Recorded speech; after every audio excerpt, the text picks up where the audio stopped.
Okay, let's do that again.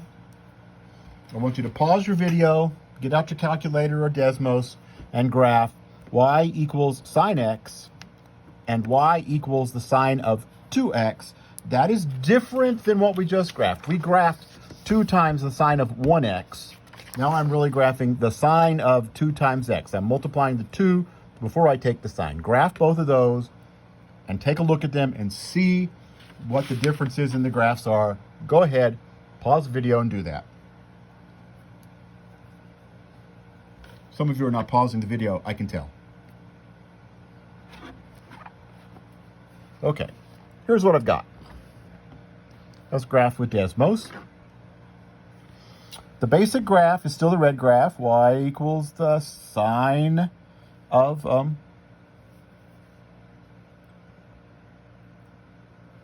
x. Goes up to 1, and then by pi, it's back down to 0, and then from pi to 2 pi, it goes down to -1, back up, and it repeats.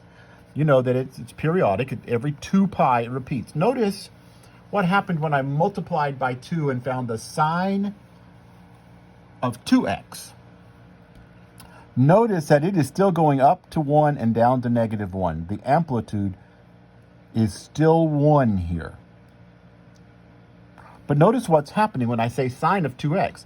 It appears to have sped up. It does its whole thing, up, down, back up by pi. Instead of up, down, down, back up, between 0 and 2 pi, it did all of that between 0 and pi.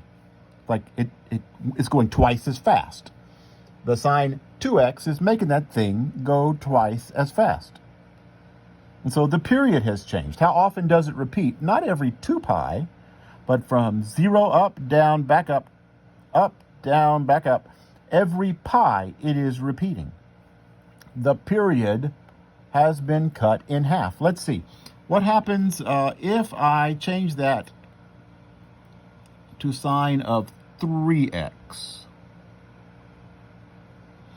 Well, notice what happens. It's hard to tell. Up, down, back up. Wherever that number is. Somewhere before it got to pi. Up, down, back up. Up, down, back up. It does 3 complete cycles. 1, 2, 3 complete cycles by the time it gets to 2 pi, sorry. Right? So how long did it take to do 1? 1, 2, 3 cycles. 2 pi divided by 3 would tell you how fast it was doing 1 cycle. Because I can't really tell what that number is. I guess if I zoomed in, it might tell me. I don't know. It's not being very helpful there. There we go. I zoomed in enough where you can see that up, down, and back up happened by the time it was 2 pi over 3. Notice it used to go up and down by pi. The red one goes up and back down to pi. But notice this one goes up and down by pi over 3. It's cut everything by 3. It's going 3 times as fast. So if I'm graphing something of the form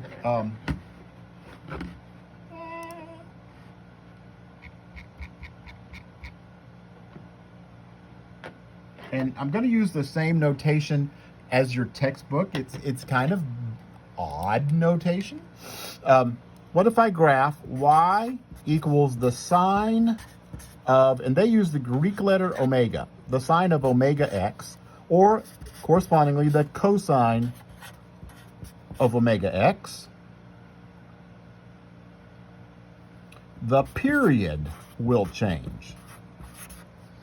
It's gonna become, instead of, for example, it went twice as fast when I multiplied by 2, so the new period was pi.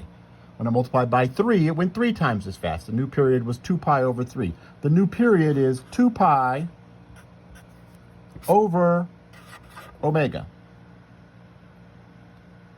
So if I look at a graph like y equals the sine of 7x, the period of that function is 2 pi over 7.